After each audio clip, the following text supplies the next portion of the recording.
Did you know that before the Beatles, I was rejected by many record labels? I am John Lennon, the man behind Imagine, one of the most iconic songs ever written. Despite my success, my life was tragically cut short in New York. Don't forget to subscribe and like the video to know my entire story. I was born in Liverpool during a bombing in 1940, a dramatic entrance into the world.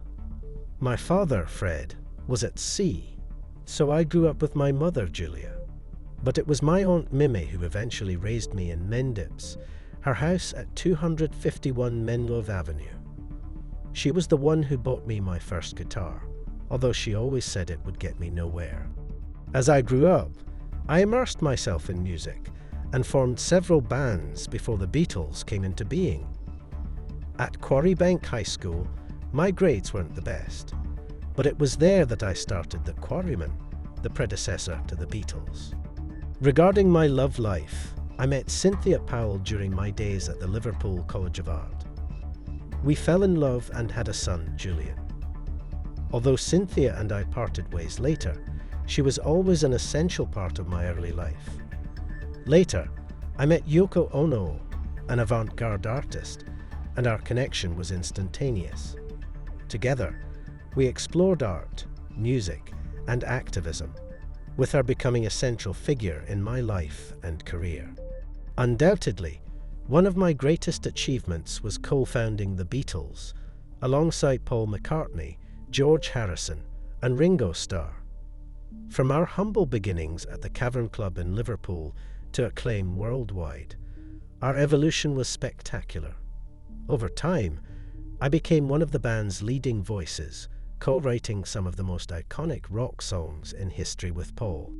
One of our significant moments was when we played on the Ed Sullivan Show in 1964.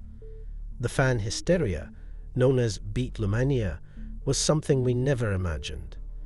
In fact, I joked at one of our concerts, saying we were more popular than Jesus, which caused a great stir, although my words were taken out of context. Outside of the Beatles, Imagine is perhaps my most recognized solo masterpiece.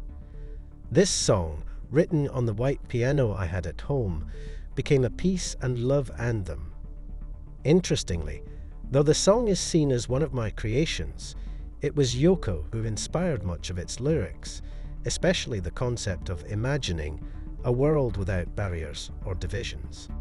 In addition to my music, I take pride in my activist efforts. Yoko and I organized bed-ins for peace, protesting against the Vietnam War and promoting love and peace. One of these events, held in Montreal, led us to record Give Peace a Chance, a song that became the rallying cry for many anti-war demonstrations worldwide. While music was my primary medium of expression, I also ventured into art and writing. My book, In His Own Right, is a compilation of short stories and drawings that reflect my sense of humor and unique perspective on life. On December 8th of 1980, my life irrevocably changed, though for me it had already ended. As I was returning with Yoko to the Dakota Building apartment in New York, a man named Mark David Chapman approached. Earlier that day, I had signed an album for him, thinking he was just another fan.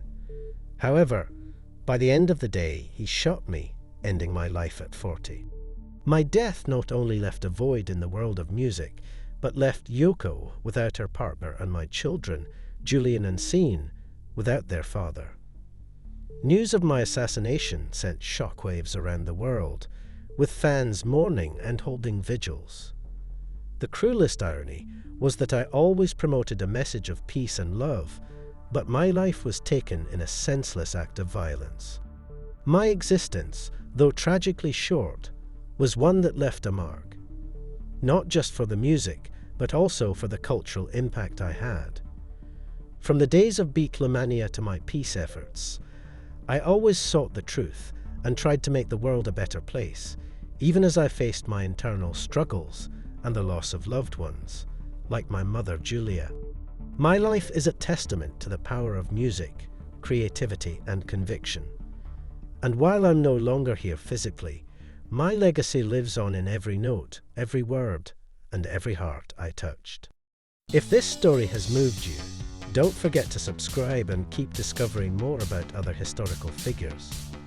And tell me, which other essential people would you like to learn about? Comment below and let's share these stories together.